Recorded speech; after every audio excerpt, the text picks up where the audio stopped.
Before we get started here today, there are still a few Pokemon that we have not seen that we can obtain using the Super Rod in some various areas.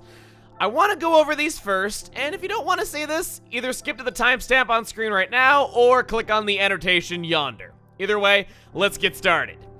On Route 205 North, Valley Windworks, and Fuego Ironworks, you may become an oyster fisherman and catch yourself a Shelder. I think this one's more of a clam, but its evolution is nonetheless.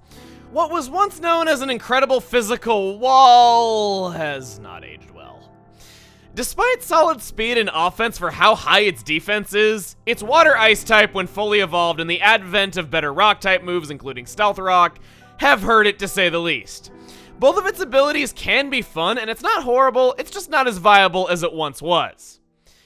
At Canalave City and Route 223 is Staryu. Tried and true, it's one of the best special attacking families of all time, and it's never been bad. A lot of the good TMs it learns can be bought in one way or another, but keep in mind that its level up moves become severely limited after it evolves. It's also a good user of Rapid Spin, which nullifies moves like Stealth Rock and Toxic Spikes, so it even has multiple uses on top of being a good special sweeper. Third, on Iron Island is Quillfish, which is a weird Pokemon. It clearly wants to be a Swift Swim sweeper, and it does that pretty well, I guess. It gets Poison Jab leveling up, and Waterfall is an easy option to teach it, plus it has the ability to learn the elusive Explosion TM. Its type is pretty good on the defense, but it lacks power for being a Swift Swim sweeper. As expected, you would want to use this in the rain, but there's better options out there. And last, on Route 226, is Relicanth. Yet another strange Pokemon. I guess to be fair, Staryu was at least strange in its concept and appearance, so I won't be too hard on it. It's yet another rock type with high defense. But it's not quite as molasses as other rock types can be. And it can be a good counter to other rock types, due to them being slightly slower than it, combined with Relicanth getting same type attack bonus from water moves. Relicanth also has an attractive feature, and I'm clearly not talking about its face. Okay, no, it actually is its face. Relicanth can learn Head Smash, get same type attack bonus from it, and have Rock Head for its ability. Unfortunately, it learns it at level 78, so it's gonna take some serious training to see this thing's true potential. That should be everything that we have missed, so on with the video. Hey everybody, it's Chugga Conroy. Welcome back to more Pokemon Platinum. Last time, simply put, we did and saw everything there was left to do and see in this adventure of ours. This time, we are back at the Pokemon League for a rematch to defend our title of Champion of Sinnoh. But before we go in there, to our true final battle, there is a single new Pokemon that we are able to find at the Pokemon League if we fish using the Super Rod. And this is seriously the note that we are ending things on? Luvdisc? This did not deserve this spot. Coming in after Arceus, Dialga, Palkia, all those dramatic encounters, all those powerful Pokemon, everything that I've been able to gush over that I have loved, we are ending on Luvdisc. When talking about Luvdisc, I have a bit of a tradition, or at least it's becoming one here today because it's the second time that I am doing this. Regardless of what your opinion is on the website, Smoggin has an article about Luvdisc that I think describes it better than I ever could do. So giving full credit to them, here's what I would like to say about Luvdisc. We'll take a generic water type, give it crummy stats everywhere except for speed, give him a trait that doubles his speed in rain, and the option to use agility, and call it a day. Luvdisc is great if you're playing with battle timeout because its mere presence should cause your opponent to laugh at it for so long that you win the match. I said all this before, so to make things a little bit more unique and special, we'll tack on the clause where they mention that Charm turns Luvdisc into a very sturdy physical wall that can survive 2 Caterpie tackles and force it to switch out. Yeah, it's not exactly the best Pokemon. It doesn't exist for battling. What it does exist for, however, is to be your easy source of heart scales. It has a high chance of holding them in the wild, and if you were to use Thief on it or just catch it, it is able to serve that purpose for you. There have been plenty of other ways to get heart scales up to this point, be it the newspaper in Salacion Town, the underground. It's not like we haven't had ways to obtain them already, but it's just meant to be your easy endgame way, should you want to raise up some team for multiplayer. Also, I love how I haven't gotten Love Disc to appear throughout this entire time. Not that I'm complaining, I would personally love it if Gyarados was the final thing that I got to gush over and it would end on that note, but no, Love Disc just had to feel special by being an encounter in the Pokemon League in Route 224 and nowhere else. So that's that. Enough ragging on the little guy, though. Let's go inside. I'd like to take a moment to thank all of the Pokemon that made our journey what it was.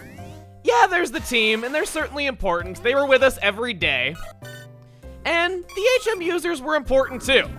They were our supporting characters, after all. Without them, we would not have been able to adventure as thoroughly as we did. But what's often overlooked are the extras. The Pokemon that enabled us to finish a side quest, Pokemon that served as boss fights, that allowed us to show off some awesome thing that Sinnoh had to offer, that we could show some kind of fun in-game trade, or not so fun in-game trade. A lot of these Pokemon were important for one thing or another, despite only making one appearance on our team or one appearance in a fight. And I'd like to show all of those Pokemon that made our journey what it was, down to the smallest detail, now. Let us remember all of these encounters. And if your memory seems a little bit rusty on them, keep in mind that there were times that I was doing daily side quests off screen so that I could show items that you got from them. That did happen. But much like how the HM users were our supporting characters, these guys were the background characters. They were a lot of the lifeblood of what we were able to accomplish.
To give you an idea of just how far we have come, between the core 6 team members, the 2 HM users, and all of the minor Pokemon, we have caught exactly 100 Pokemon. Yeah, I was surprised when I learned that too. I didn't think it was gonna come out to such a perfectly wrapped bow of a number, but it did. Now, you've seen the team members as they are. I showed their natures. I suppose I could also go through their movesets just to show you how much things have changed. Show you what it is I'm going in with. None of the movesets have really changed all that much for a while, but that's what I got. I did change their hold items up a little bit, and, as overpowered as Vanity might be, I think I want to open with her because I know what's coming up. With that, let's get started. I do want to let you know, I want to bring attention to the fact that the Elite Four have not changed their teams whatsoever.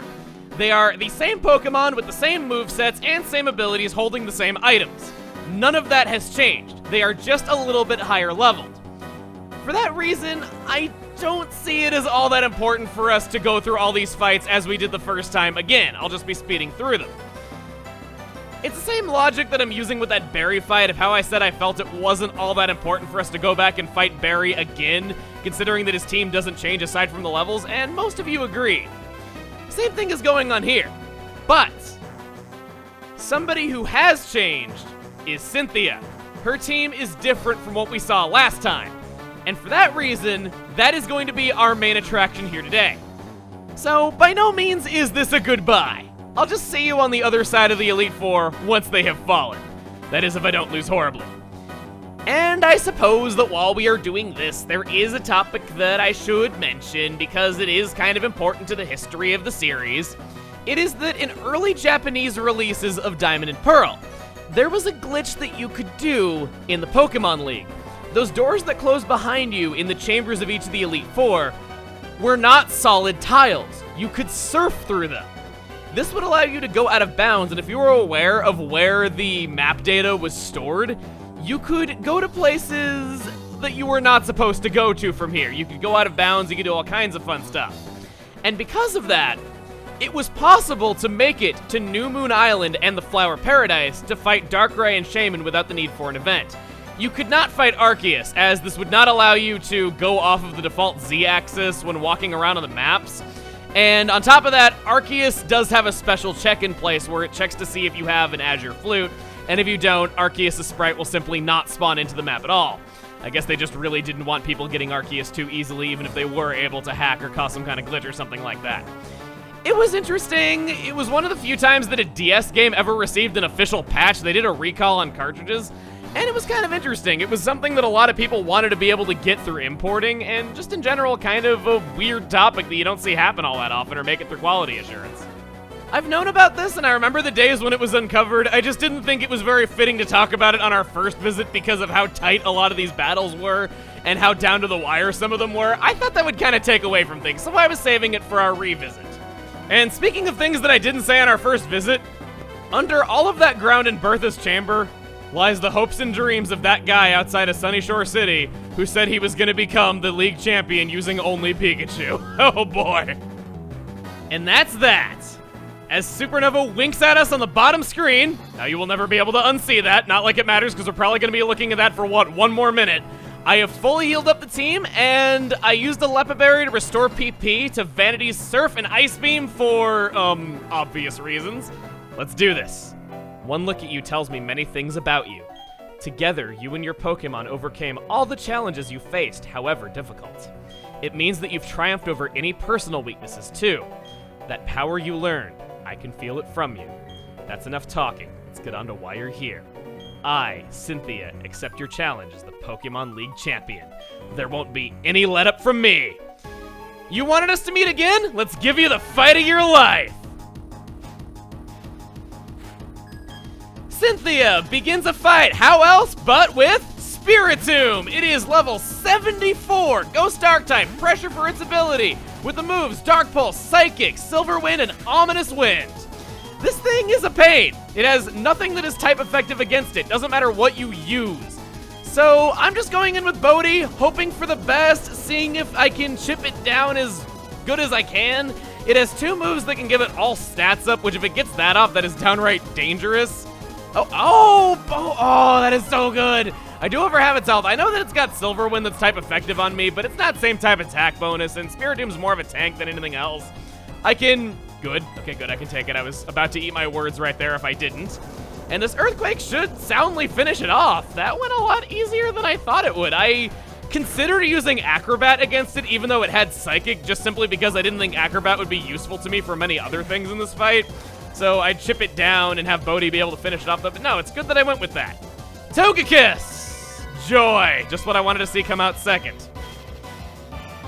Vanity, let's give you a go. Togekiss is once again a complete and utter jerk. Do not let its cheery demeanor and that smile fool you. It is not the face of mercy. At level 76, normal flying type, hustle for its ability. It has the moves Air Slash, Aura Sphere, Water Pulse, and Psychic. It's mean. It really is. It's a tank, its moves do a lot of damage, and pretty much the only silver lining is, once again, it doesn't have Serene Grace. If it did have Serene Grace, it would be an even bigger pain to fight than it already is.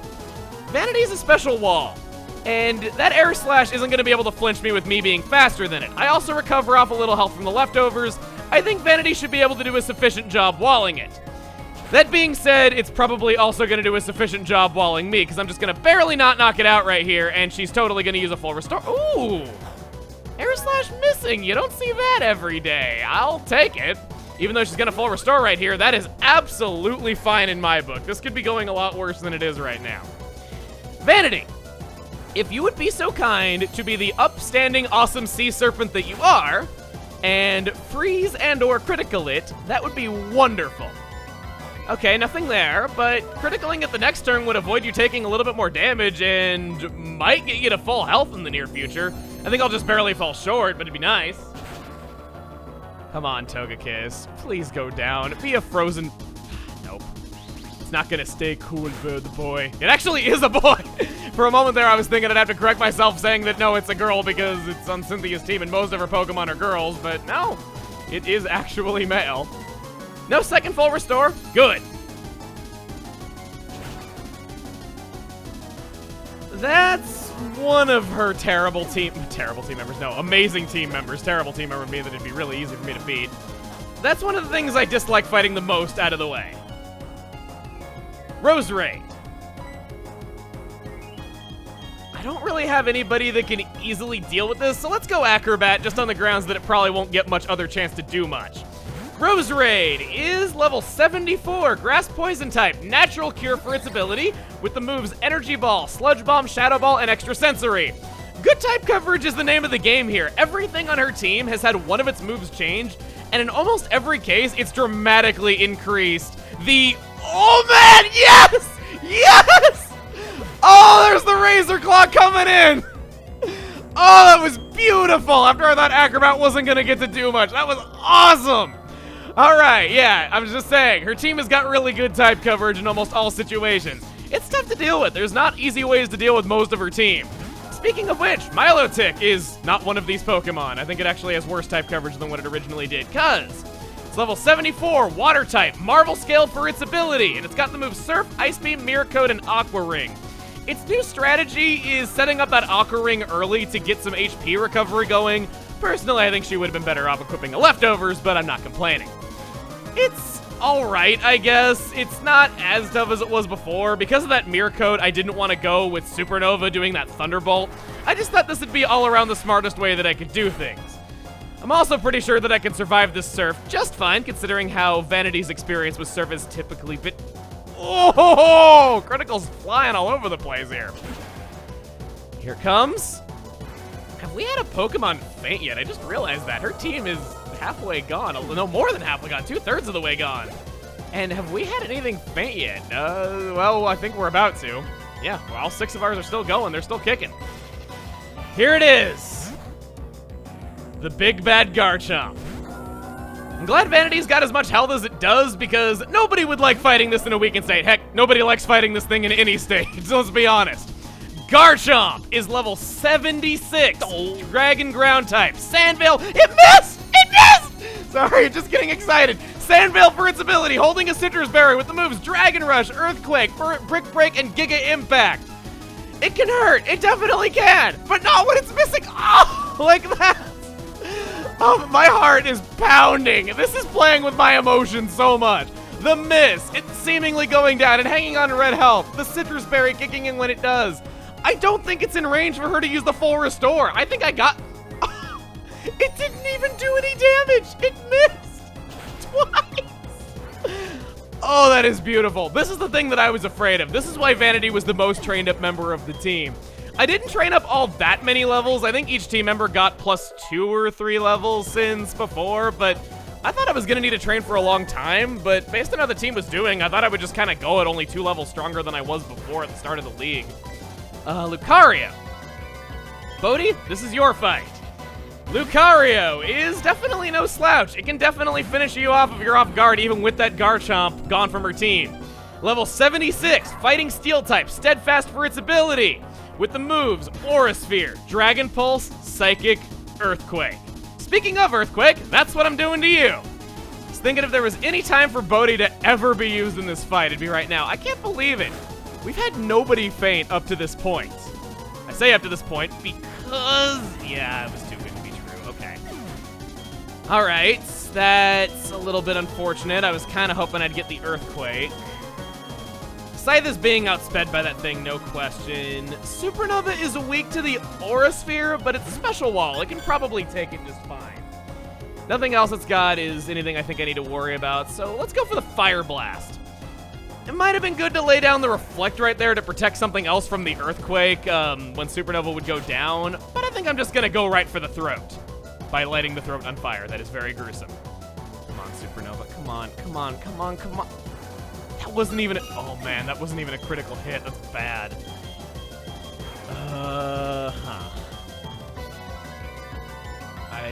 Dolan, I don't know if you can do this. I've been waiting to use that one. Fire Punch? Wouldn't have got a chance to use the Reflect anyway, so it was pointless. This fight was going so smoothly, I wasn't afraid of this Lucario. I guess maybe I was right when I said that if you're off guard, it can definitely hurt, but I didn't think it'd be quite this bad with how easy we took out everything else. Won't let this end yet. This match is too fun to let it end this easily. I know what you mean. Idolan, as long as you don't get critted, we've won. It's a little bit painful to know that I could have had a perfect match if I just went straight for Idolan and didn't try to see if Bodhi could do it. But I kind of wanted to see if we could end things the way they began by having Bodhi get the finishing blow on the last Pokemon. That's it! We've won. Idolan ends our journey at level 68, getting even stronger in the process. Because what level up doesn't make you stronger? Unless you're Shedinja and you're talking about HP.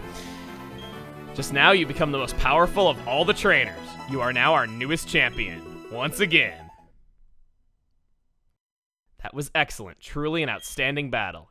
You gave the support your Pokemon needed to maximize their power.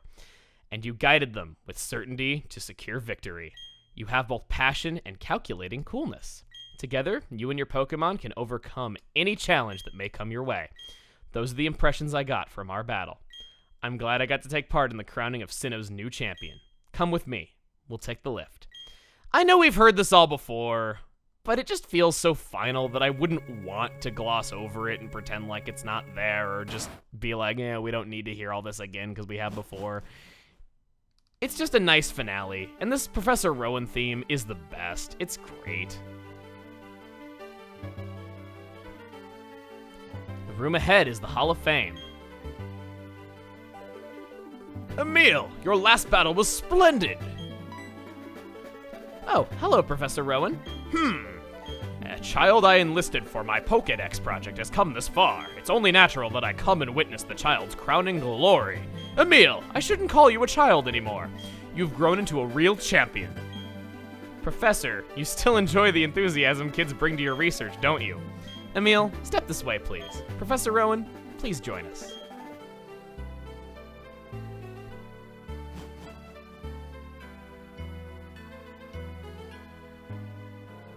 No matter how many times I come here, I always find myself standing up straighter than usual. It's a natural reaction, Professor. This room is a legacy to the hopes, dreams, and struggles of Pokémon and their trainers to excel. Emil, welcome to the Hall of Fame. Your names will be recorded for posterity here. What you are leaving are the memories of your adventures so far. It's time to record your names, you and your Pokémon. Remember, your Pokémon are partners that grew with you through many challenging battles. This machine will make a permanent record of your achievement.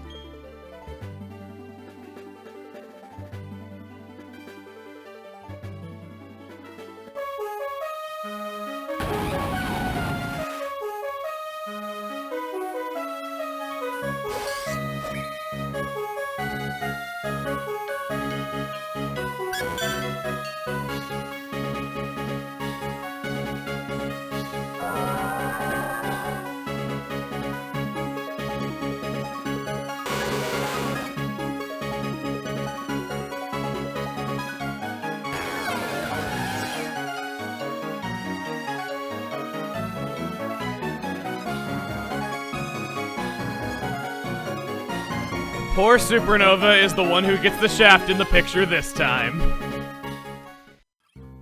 And that was Pokemon Platinum. We've sat through these credits already, but I think I still have plenty to say about what we've done here and just this journey in general and my general thoughts on it. Plus, I got a lot of people to thank, so let's do that. I gotta thank a lot of people for making this series a reality. It's been in the works for a long time. I gotta thank Stephen George and Malmix for coming up with most of the visual design for these videos and for fully helping me fully realize my ideas for it. Here I am tripping over my own tongue at the end of all moments. But yes, the two of them have been helpful. A lot of the visual design that you've seen was their work. Things like the sidebars, the bios. We worked together to make all those things, and they did a really good job. At least I think they did. I gotta thank AntDude92 for helping me finish putting together some images, like the encounter rates, quicker than I could have done on my own. Of course, I thank Masayanella for making the legendary encounters look awesome and just bringing them to life with the artwork that she made for them.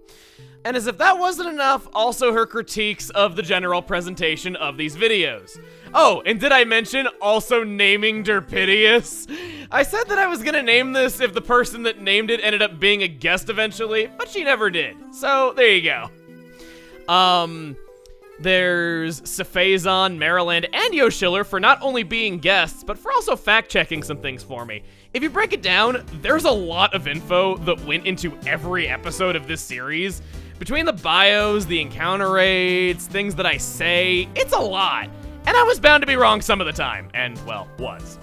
One of my goals was to make the bios much more descriptive and helpful than just talking about the strengths and stats of a Pokemon.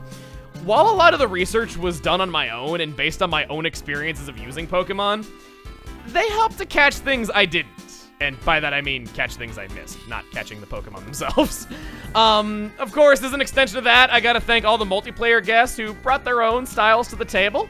I think the only ones I haven't thanked yet are Alex and Kelly of the Dex, Tamashi Hiroka, Shady Penguin, and Jaywitz, so thank you. I like how I stumbled on Jaywitz right there. I was trying to go through them in order and make sure I wasn't leaving anyone out. When I have said that this series has been in the works for a long time, even with the help of all these people that helped me get things finished quicker than I could have on my own, or just help design certain aspects of the visuals of the videos, this series began production back in 2012. That is how long this has been in the works. There's the fact that every time that you see some kind of visual asset on the screen that's not the game footage, the sidebars, the bios, the artwork used for the legendary encounters, those are not existing things that I just copy and paste from a website and ask permission for. Those are things that are the general template for how they look is made, and then all the data's got to be put in. It takes a lot of time. There were hundreds of bios. There were 20 plus Pokemon that served as bosses themselves that got portraits. There were hundreds more sidebars than there were bios. It was a lot. And that stuff takes a long time even with people helping you out. And then, of course, there's checking things over and making sure there's not mistakes, and even then, some still slip through the cracks. Yeah, it does take a lot of time, and, you know, some people might say that it's a lot to go through for just making a Let's Play of a game, but to me, this game is important. Diamond, Pearl, Platinum aren't exactly the most fondly remembered games in the series, but I think they were very important games. Between the introduction of online multiplayer, between new things they brought to the series, the fact that Platinum was the first game to have a really big focus on story and turn the story, like I said, of Diamond and Pearl from nothing into something, I thought it was great. But more importantly than that, I'll tell you right now that being a Pokemon fan, being in the generation that grew up with Pokemon from the very beginning, middle school and high school sucked. I can't tell you how many times I got made fun of or, yeah, even beaten up for liking Pokemon in school. It was a miserable time. And all these people telling me I'm a nerd that likes things that no one else likes. All the people I knew that liked Pokemon lived super far away, and I never had a chance in hell of ever meeting them in person. Because of Diamond and Pearl taking the game online, that was when I was finally able to battle and trade with all those people that I talked about with Pokemon for years. And on top of that, this was the time where I think Pokemon became cool again to a lot of people. Because upon the release of Diamond, Pearl, Platinum, there were people I knew, even in high school, that got this game. And were like, hey, I'm remembering why I like Pokemon so much. And it was no longer a matter of, you know, I'm not going to play games that are E-rated because that's not the adult thing to do. And I'm becoming an adult, even though I'm still a kid. Yeah. It was representatory of a bad period of my life just kind of coming to an end. And for those reasons, as well as everything that I have praised in this game throughout our journey in it, I wanted to do all I could for it. But with that, we may revisit Sinnoh from time to time for some Battle Frontier challenges, similar to what I did for the Pikmin 3 multiplayer, but for now, our journey's come to a close. See you guys back here next time for when we pay a revisit to something we have not seen in a very long time. See you guys then.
You're in training then?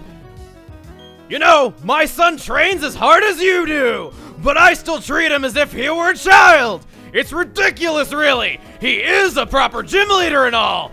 It's always tricky between a father and a son, it seems. Humph, I've wasted your time. Take this as my apology. There are Pokémon that evolve into the Steel type using that metal coat. They need to hold that item while being traded to evolve. Try using it if you like! Farewell!